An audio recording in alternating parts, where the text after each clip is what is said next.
que o Corinthians tem 14 milhões e 900 mil reais bloqueados em processos movidos pelo empresário André Cury, que é torcedor declarado do Corinthians.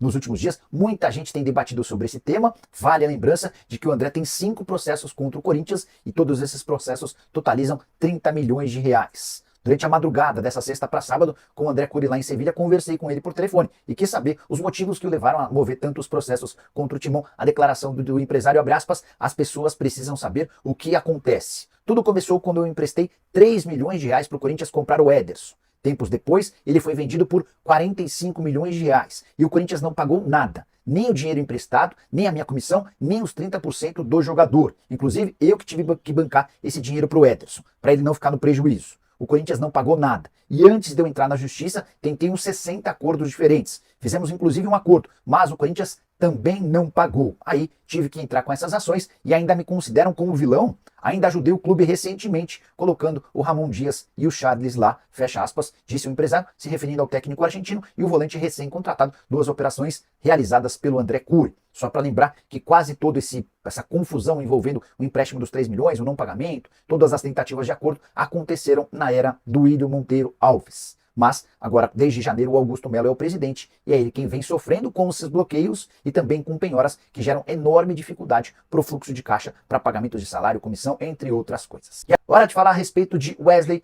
praticamente vendido pelo Corinthians. Negociações com o Al Nassr estão em fase e estágio avançado. A tendência é que o martelo seja batido por 20 milhões de dólares, que equivalem a 109 milhões de reais. O Corinthians ainda tentou criar um enredo de que pode garantir mais 5 milhões de dólares em bônus. A informação que vem da Arábia Saudita diz que não há bônus algum. 20 milhões de dólares, 109 milhões de reais, o pagamento está sendo discutido, o Timão ainda está tentando morder 10% que pertencem aos representantes do atleta. O Corinthians é dono de 70%, outros 30% são do jogador e dos seus empresários.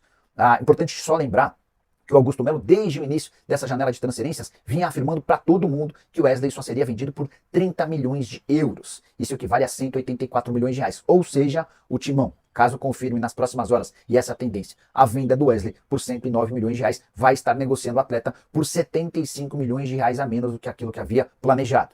Aí, só para emitir a minha opinião, eu quero saber a sua. O errado não é vender o Wesley por 20 milhões de dólares. O errado é imaginar que alguém vai pagar 30 milhões de euros por um atacante de 19 anos de idade que em alguns lampejos se mostrou bom jogador, mas que na média está bastante distante. É alguém que precisa ser bastante lapidado. O Augusto perdeu tempo, ficou adiando nessa negociação e aí agora vai precisar vender o Wesley na baixa. Atacante que nem tem conseguido jogar com frequência desde que o Ramon Dias se tornou treinador.